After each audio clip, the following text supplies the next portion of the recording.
welcome to the Roundtable Perspective. I'm your host, Tom Roach, and I'm joined today by my guest, Dr. George Elliott, and we're going to talk about a social history of alchemy in the U.S. Is that right? Yes, absolutely. Thank you for joiing us. Pleasure to be here. So, alchemy. Maybe we should define alchemy a little bit. So there's this sort of spiritualistic, metaphysical tradition, and then there's also alchemy as kind of a early form of chemistry and metallurgy and things like that. Can you elaborate on that a little bit for us? Yeah, absolutely. So alchemy has various forms that people think of. People tend to think of the spiritual alchemy as a consequence of a lot of the developments that happened with alchemy in, say, the 18th and even the 19th century. Its associations with even things like the occult and black magic. Yeah. But the period that I look at, the sort of middle and late 17th century, is really defined by the practical alchemy, what we would think of, as you said, as kind of an early form of chemistry, laboratory science in a way in the 17th century. So the philosopher's stone and turning lead into gold isn't part of this story necessarily then, huh? It can be part of the story, but for many alchemists during this period, 16th century into the 17th century, they didn't necessarily seek these large projects like the philosopher's stone, right? This thing that can ultimately give extended life or even allow you to transform, as you say, lead into gold. Yeah. They were thinking about alchemy more as a kind of body of knowledge, a body of practices in the laboratory that would allow them to, say, affect matter on a smaller scale, right? Imagine, say, the metallurgist trying to do more with metal or mining. Imagine the dye maker trying to get a more sort of refined or beautiful color from their dye, or even gold, so gold makers, silver makers, things like this. So kind of everyday artisanal work or crafts kind of person's work. But this still grows out of that other tradition, though, Absolutely, doesn't it? yes, absolutely. Yeah. So the bigger theories of alchemy that in some ways inform someone's approach to, say, trying to find the philosopher's stone, kind of trickle down and affect more everyday practices and ideas and theories. And so this is, at the point at which you're intersecting this, it's being applied very practically, I assume then. Yes, absolutely, part of that is the fact that the 17th century, the period that I'm looking at most, is what we often call the scientific revolution. It's when you start to see people like Isaac Newton or Robert Boyle being the father of modern chemistry, as people often call him. And actually both of these figures were alchemists as well as, say, a early physicist or an early chemist. And so they were drawn to alchemy because of Isaac Newton, for various reasons. He actually was fascinated by the theory, but it also provided some practical things. Particularly, it helped them think about laboratory work, the new experimental philosophy that ultimately grows into science as we think of it today. Yeah. So this is, the alchemists throughout history were kind of, laughed at, were seen as being kind of shady characters in some cases. I think of Chaucer's Canon's Yeoman's Tale, and the alchemist is he's got a gray complexion because he's got lead poisoning probably, and he's poor because he's spent all his money and owes people money because of all of these things he had to buy, and he's gotten nowhere with it. What was the reputation like in the 17th century in the United States? And this you're looking at in the Northeast, like around Connecticut and places like that, right? Yeah. Yes. So I'm looking at alchemy in the middle and the kind of late 17th century in New England, kind of broadly. But my alchemist that I'm looking at, Gershom Buckley, was just a prominent practitioner of alchemy and alchemical medicine in Connecticut, more specifically. The reputation of alchemy in New England at the time was kind of mixed.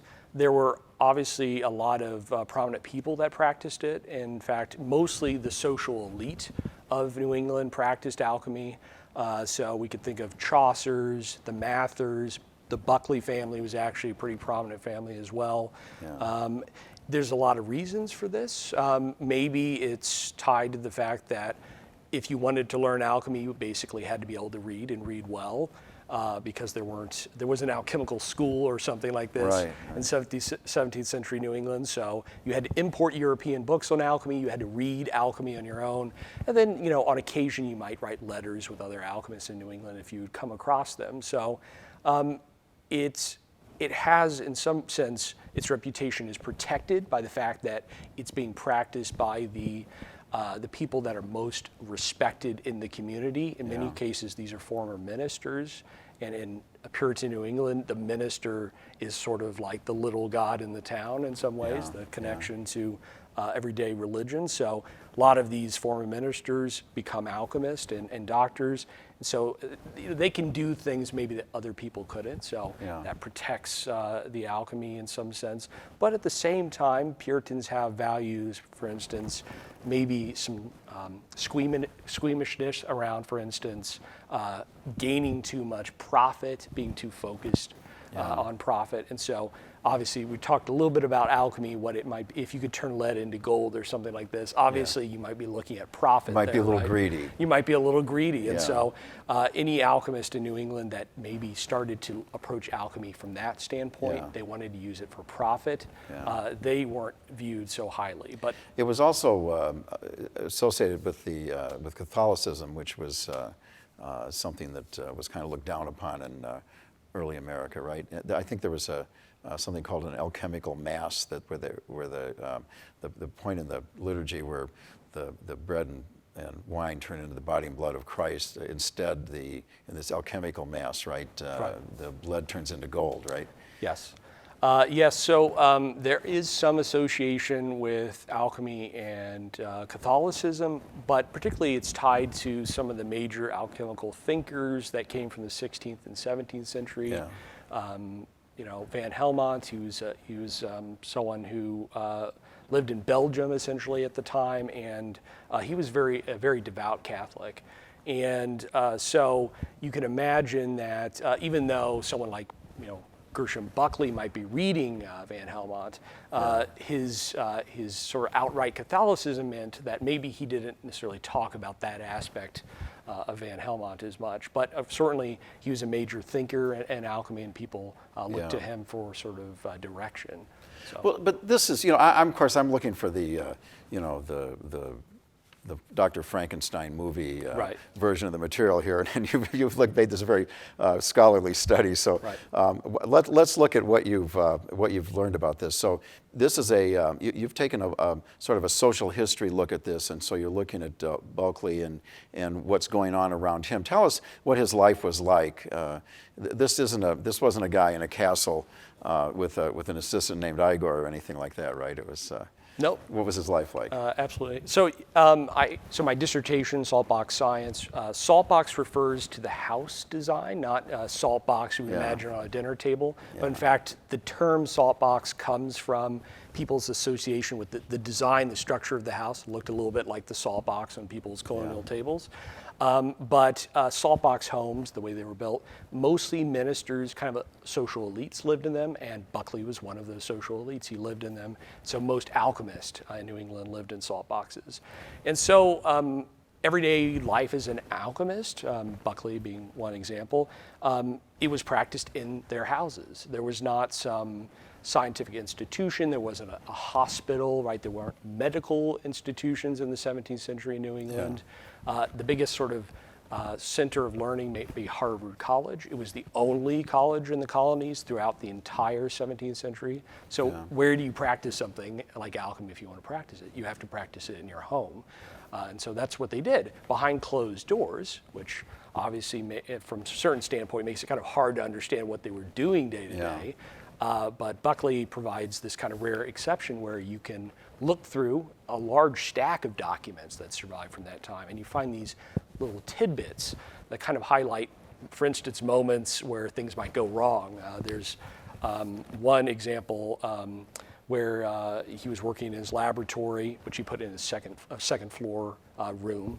Because he didn't have a garage, it was too early, no, right? No garage, right? And he was a farmer, just like everyone else was a farmer, despite his status in the community. But he found basically essentially kind of an open room on the second floor that would have been, in most cases, used kind of as storage. A lot of people actually in their saw boxes, the second floor wasn't what we would think of today as like an active space, but kind of used for storage. People put their farm implements, things like that in there. So it was an open room. He could use it. He put some furnaces. He built his own furnaces and put them in there. Obviously, an absolute necessity if you're. So it was a bit of a laboratory. It was a laboratory, and we know this because after he died, there was an inventory done of the laboratory in various rooms in the house. And it highlights all the things in there. So there's the two big furnaces he obviously had built. Maybe he was involved, maybe some people, artisans in the town might have helped him build it using a book actually he got from Europe as a guide. And there were lots of bottles and made out of clay, some made out of glass. Anything out of glass was imported from Europe, mostly from Italians because they knew how to make glassware very well. Yeah.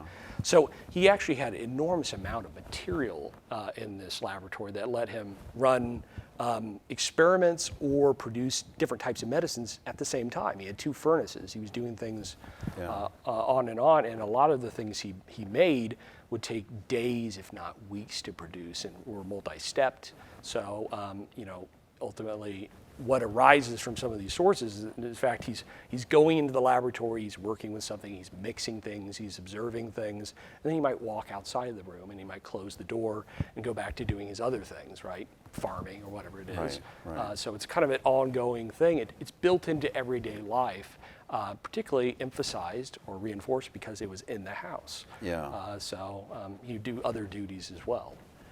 And he would use household items sometimes in his experiments. One of the more exciting things actually that I found out was I was reading through some of his recipes. He was describing some of the ways that he might make a medicine or something that he had developed in his laboratory. And one of them actually described as one of the final steps is to go and fetch a trencher to set on top of the pot that was sitting on top of the furnace. And a trencher is essentially just a dinner plate. It means, it's called a trencher because the earliest forms, they were literally pieces of wood with a trench carved out of them, and they're the most common thing in a colonial household at the time. They were generally stored in basically the family room on the first floor. Yeah.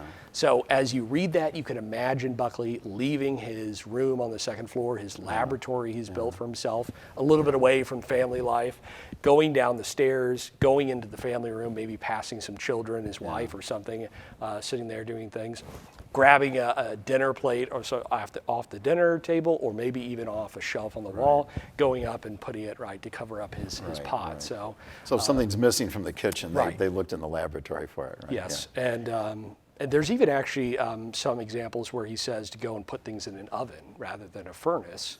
And the oven is located in the kitchen on the first floor. So now, was there something about this that was still secretive? Because I know, historically they've guarded their formulas and things very much, and also sometimes throughout history this stuff was illegal, right? So did he try to hide what he was doing at all?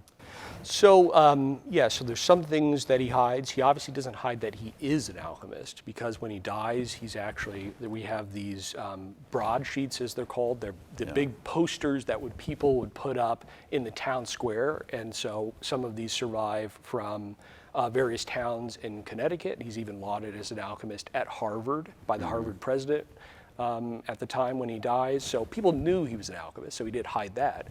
But he did hide some of his alchemical knowledge, particularly the alchemical recipes that he had developed through these decades of working, tinkering, experimenting in his laboratory. So that knowledge he did try to hide. He wasn't sharing it with everyone. He kind of viewed it as family secrets in a way. So he was cooking up these medicines. Right. Right. Well, if you were alive in that town, you were living there with him, and you had some ailment that couldn't be identified, and he said, "Here, drink this," would you drink it?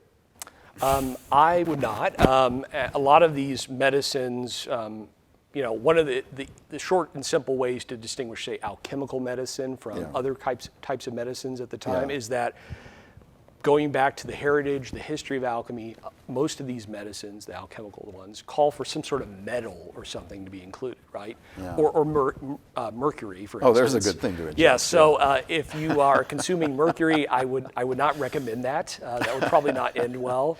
There's no evidence that he went mad or anything like that, but he did actually suffer some health consequences, I think maybe of decades of exposure. So, Really? Yeah. yes. He quit the ministry when he was about 40 years old. He lived to be about 78. Yeah. Became a full-time alchemist and Well, doctor. he lived to a ripe old age for back He then. did, didn't he? yes. But he said he was losing his voice, so you can imagine as a minister that might be a problem. Yeah. But again, what was that related to? He might have been consuming some of his own medicines, and we know he tried them on himself. He among did. others. He did, yeah.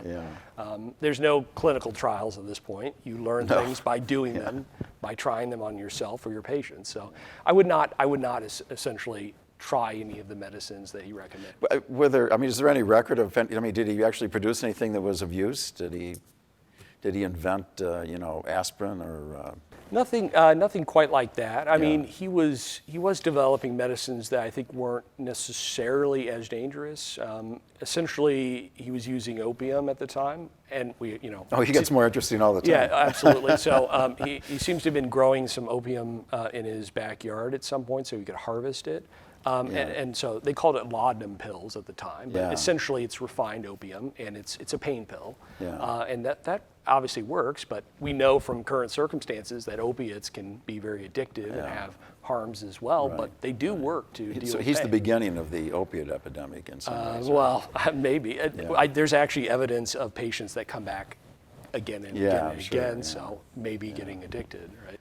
So, so most of the people that were interested in this at the time, you're saying, were very learned, and this is mentioned by someone at Harvard. Do you think they had classes in this at Harvard? Was this something that was taught? So it wasn't. So that's kind of an interesting thing. Most of the classes at Harvard were focused on kind of training the students that went through it to be ministers. And obviously Buckley started off as a minister. Most of them started off as ministers. Harvard, in many ways, it was founded in 1636. But it was kind of old already when it was founded. It focused on kind of the medieval tradition of education. So you were learning kind of Greek, you were learning Latin, you were learning all these things that people associate kind of with the medieval university in the 17th Scripture, century. I would imagine. Yes, right? absolutely. So the alchemy he got was very incidental, and it was part of kind of the natural philosophy and things, natural history. A little bit of that kind of crept in to the curriculum. It was the newer subject, but mostly he had to learn the alchemy outside of Harvard. He had to learn after he had graduated. Yeah. A lot of alchemists at Harvard, but they clearly learned it kind of outside of at least the classroom, right? So it sounds like you had to be a collector of books in order to get involved in this. Yes. But what was his library, for instance? So we know actually because, again, inventory taken when he died, an inventory of his house, but also an inventory of his library. And the reason we actually know everything about his inventory is because the family, his daughter and one of his sons, squabble after he dies over his library. And it goes into court. It goes into court, yeah. And then the court demands you make an inventory of all of his possessions, which obviously becomes very complicated and tough really quick. But as a consequence, we know he had over 300 books. And at that time, that is an astronomical number of books for someone living in the middle of Connecticut in essentially the middle of the 17th and late 17th century. So. But in terms of his books on alchemy and medicine, about 100 of those were focused on those subjects. But he was a Renaissance man. He read, on religious theory. He was kind of a legal scholar, among other things. He made proclamations about the witch trials when he was alive. He was an important kind of expert witness for that. The library had other subjects, but 100 that focused on alchemy and medicine. And those are from all kinds of major alchemical thinkers from Europe, German alchemist, French alchemist, English alchemist from 16th, 17th century. And did some of his books, predate all of this? Do you have some things from the Rosicrucian movement and some things from the Greco-Roman So the oldest book Egyptian period? The oldest book he had was a copy of John Gerard's History of Plants.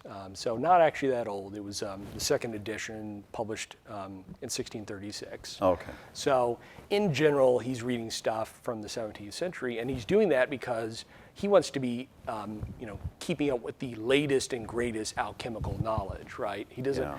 So he recognizes and reads the older theories, but he's trying to get a hold of the newest books he can.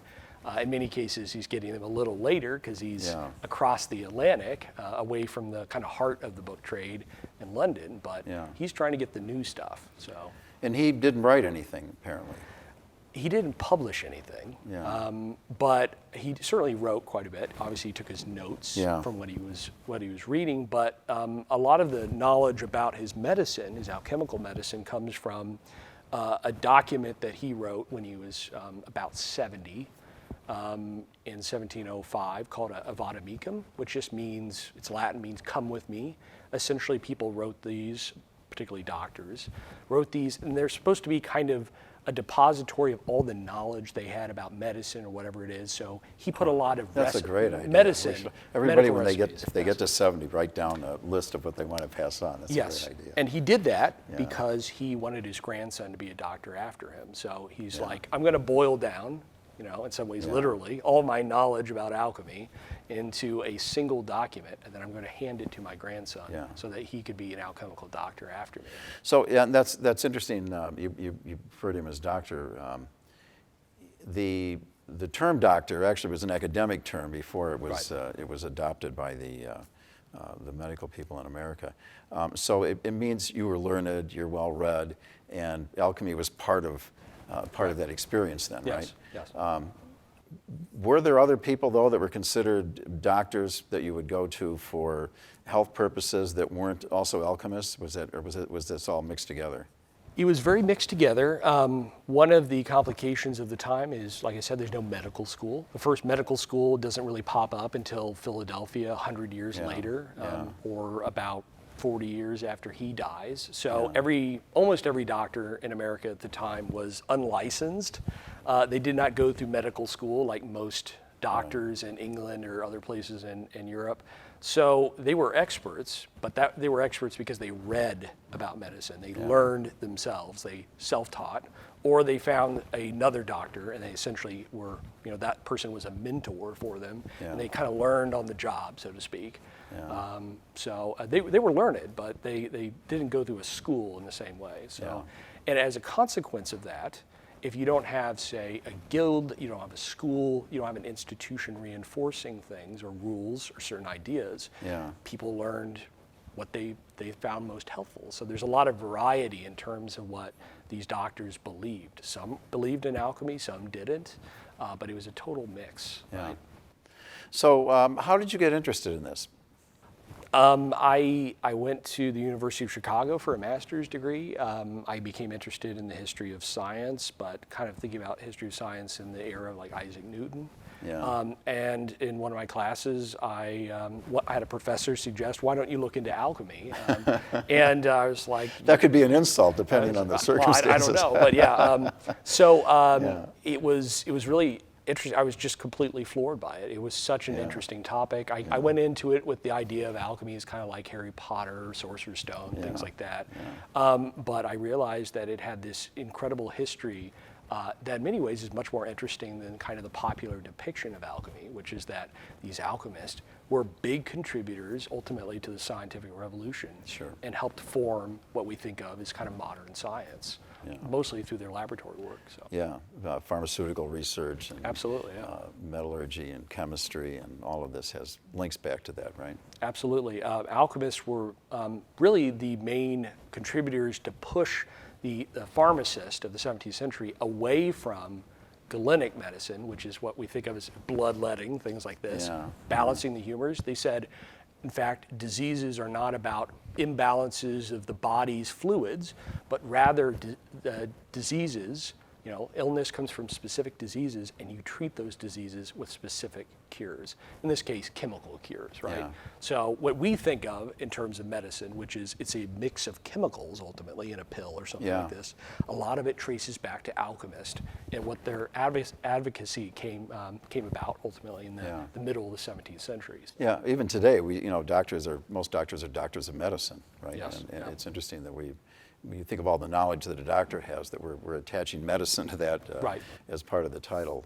It's very, in a way, it's more. The term is more limiting than actually what it's defining, right? But probably because of that tradition, I would guess.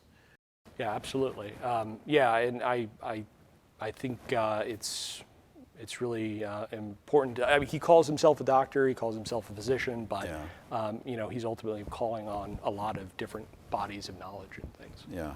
That's all the time we have for our program. Thank you to Dr. George Elliott for joining me today on the Roundtable Perspective. I'm Tom Roach. See you next time.